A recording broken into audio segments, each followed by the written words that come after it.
Hello అండి, నమస్తే. Welcome back to Family Bytes. ఈరోజు వీడియోలో గోధుమ పిండితో బెల్లం గవ్వల్ని ఎలా ప్రిపేర్ చేసుకోవాలో చూపిస్తున్నాను. అది కూడా గవ్వల పీట లేకుండా ఈజీగా చేసేసుకోవచ్చు. మరి ఎంతో టేస్టీగా క్రంచీగా ఉండే ఈ గోధుమ పిండి గవ్వల్ని ఎలా ప్రిపేర్ చేసుకోవాలో చూసేద్దాం. దీనికోసం ముందుగా ఒక మిక్సింగ్ బౌల్లోకి 1.5 కప్పుల దాకా గోధుమ పిండిని తీసుకోండి. ఇందులోనే 2 టీ స్పూన్ల దాకా బొంబాయి రవ్వను వేయండి.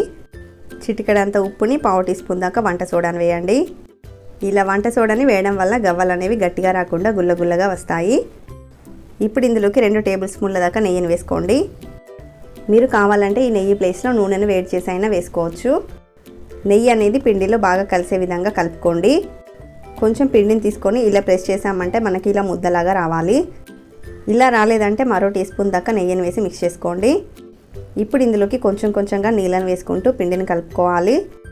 పిండి ముద్ద అనేది మరీ గట్టిగా ఉండకూడదు, అలాగని మెత్తగా కూడా ఉండకూడదు. ఇలా మీడియం కన్సిస్టెన్సీలో కలుపుకోవాలి. ఇలా కలుపుకున్నాక ఒక 10 నిమిషాల పాటు పక్కన పెట్టేసేయండి. ఇలా నానబెట్టడం వల్ల మనం వేసిన బొంబాయి రవ్వ అనేది వాటర్ని పీల్చుకొని సాఫ్ట్గా అవుతుంది.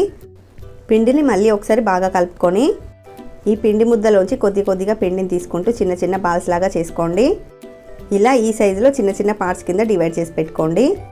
ఇక్కడ నేను గవ్వలు తయారు చేసుకోవడానికి గవ్వల పీట యూజ్ చేయట్లేదండి.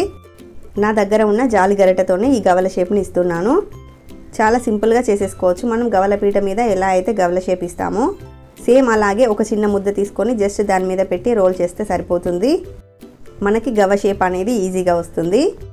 మనకి పిండి అనేది పల్చగా లేకుండా గట్టిగా కలుపుకుంటేనే ఇలా మంచి షేప్ వస్తుందన్నమాట. ఇలా అన్నింటినీ కూడా రోల్ చేసుకొని రెడీగా పక్కన పెట్టుకోండి. ఇప్పుడు డీప్ ఫ్రైకి సరిపడా ఆయిల్ని పెట్టుకొని ఆయిల్ హీట్ అయ్యాక మంటని మీడియం ఫ్లేమ్లో పెట్టుకొని ఆయిల్కి సరిపడా గవ్వల్ని వేసి ఫ్రై చేయండి.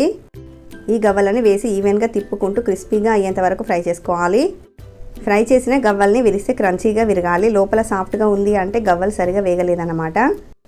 ఇలా క్రిస్పీగా అయ్యి గోల్డెన్ బ్రౌన్ కలర్ వచ్చేంత వరకు ఫ్రై చేసుకోండి. ఇలా ఫ్రై చేసుకున్న గవ్వల్ని ఒక బౌల్లోకి ట్రాన్స్ఫర్ చేసి పెట్టుకోండి.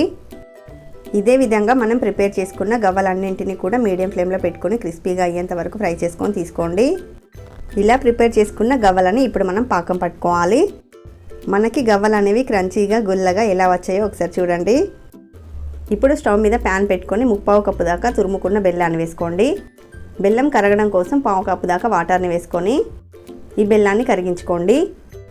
బెల్లం అంతా కరిగిపోయాక ఒకసారి ఫిల్టర్ చేసి మళ్ళీ బెల్లం వాటర్ని ఇదే ప్యాన్లో వేసి పాకం వచ్చేంత వరకు మరిగించండి. పాకం అనేది ఇలా మరుగుతూ ఉన్నప్పుడు ఒకసారి చెక్ చేయండి. పాకం అనేది తీగ పాకం కన్నా ఎక్కువ, ఉండపాకం కన్నా తక్కువ రావాలి. ఇలా జారుగా ఉంటే సరిపోతుంది, ఉండకట్టాల్సిన పని లేదు. ఇలా వచ్చాక వెంటనే స్టవ్ ఆఫ్ చేసేసి ఫ్లేవర్ కోసం ఇందులోకి 1/2 టీ స్పూన్ దాకా యాలకుల పొడి వేసి మిక్స్ చేయండి. ఇప్పుడు ఇందులోకి మనం ప్రిపేర్ చేసి పెట్టుకున్న గవ్వల్ని వేసేసి అంతా కలిసే విధంగా బాగా కలుపుకోండి. మధ్య మధ్యలో కలుపుకుంటూ ఇది పూర్తిగా చల్లారేంత వరకు పక్కన ఉంచేసేయండి. ఆ తర్వాత గవ్వల్ని బ్రేక్ చేసుకొని ఒక ఎయిర్ టైట్ బాక్స్లో పెట్టి స్టోర్ చేసుకుంటే ఒక 15 నుంచి 20 రోజుల పాటు ఫ్రెష్గా ఉంటాయి. సో అంతేనండి, టేస్టీగా క్రంచీగా గుల్లగుల్లగా బెల్లం గవ్వలు అయితే రెడీ అయిపోయాయి. మైదా పిండితో చేసే గవ్వల కంటే కూడా ఇవి చాలా టేస్టీగా ఉంటాయి. మరి ఈ టేస్టీ గవ్వల రెసిపీ మీకు నచ్చితే వీడియోని లైక్ చేయండి, షేర్ చేయండి. మరిన్ని టేస్టీ రెసిపీస్ కోసం ఛానల్ని సబ్స్క్రైబ్ చేసుకోండి.